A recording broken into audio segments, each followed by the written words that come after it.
তোকে এবার ঠিক বিপদে ফেলে দিল রে ফেলু। তাজমহল তুই হাতে কি করে আনবি রে? তুই দেখ না, ঠিক পারবো। স্যার, তাজমহল হলো পৃথিবীর 7টা আশ্চর্যের মধ্যে অন্যতম। এটা ভারতের আগ্রায় অবস্থিত।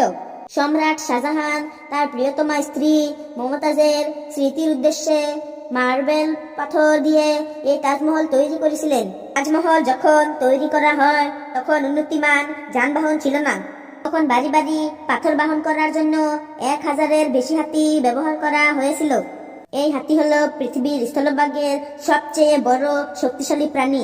হাতির এয়া বড় চেহারা, 2 সেন্টিমিটার মতো বড় বড় দুটি কান আছে। দেহের তুলনায় লেজটা একটু কুচকে পড়া, চোখ দুটো মিনমিনে ছোট।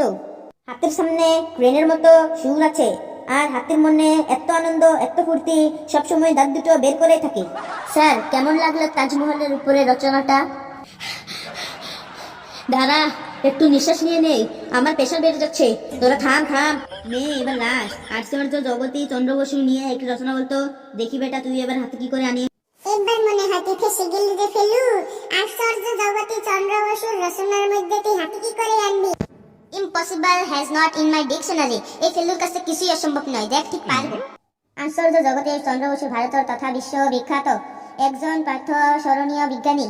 তিনি প্রথমে গাছ নিয়ে গবেষণা করে বলেন যে গাছেরও প্রাণ আছে।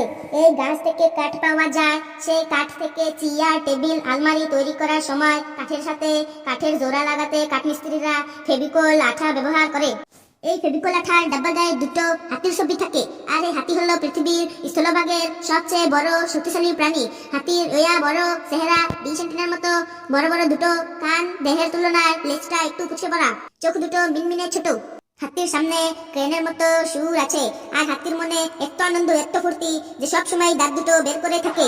ওরে বাবা, থাম থাম। ওরে, আমাকে তোরা কেউ একজন স্টাফ রুম পর্যন্ত নিয়ে আয়। বন্ধুরা, হাতির রচনাটি কেমন লাগলো? যদি ভালো লেগে থাকে তাহলে চ্যানেলটি সাবস্ক্রাইব করুন, আরো শেয়ার করুন, আরো কমেন্ট করুন। আমাদের পাশেই থাকুন। হাসতে থাকুন, সুস্থ থাকুন।